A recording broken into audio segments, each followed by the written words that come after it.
Hi, in the previous video, we're talking about replacing substrings by other substrings.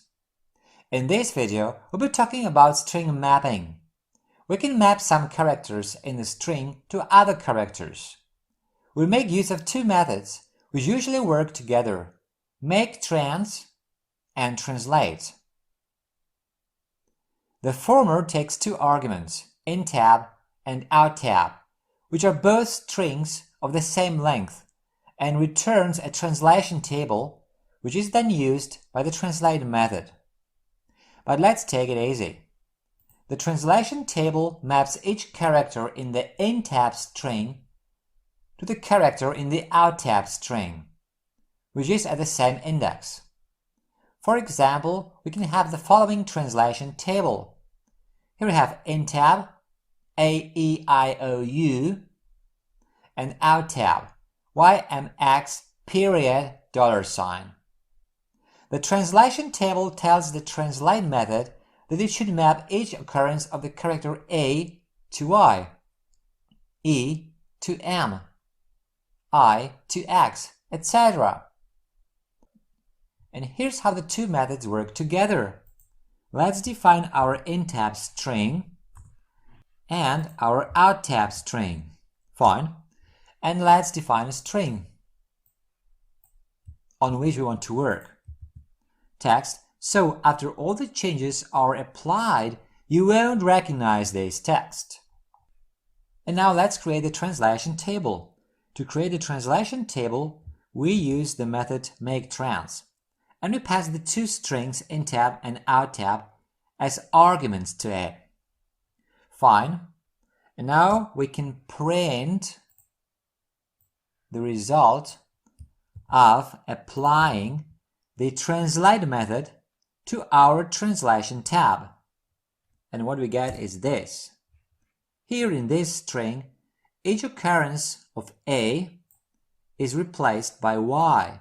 For example, here we have after, we have something like this. Each occurrence of O, for example, is replaced by period. So here we have so, O, and you have S period, and so on. We can also use the maketrans method with a third parameter, which includes the character to be deleted. Let's see how it works on the same example. So let's rewrite our example over here. Fine.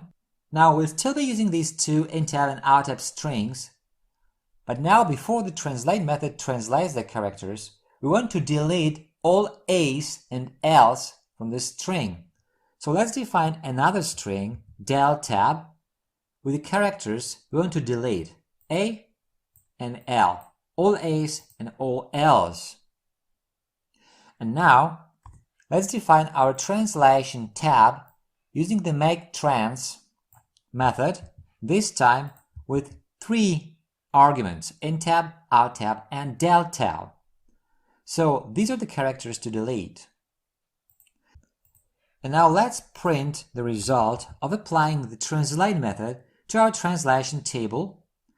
And this time we'll see that there are fewer characters in the output than before, which is due to the fact that some of them were deleted. Here's the output. As you can see, this is shorter than here. This is because all A's and all L's have been deleted. For example, here we have after. We have an A. Here, this character was deleted.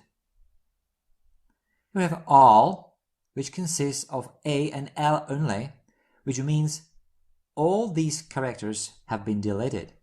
So we have nothing here. And so on. Okay, that's it for this video. If you like it, a thumbs up would be great. Also, make sure to subscribe for future videos. If you want to leave a comment or ask a question, you're welcome to do so. Thanks for watching.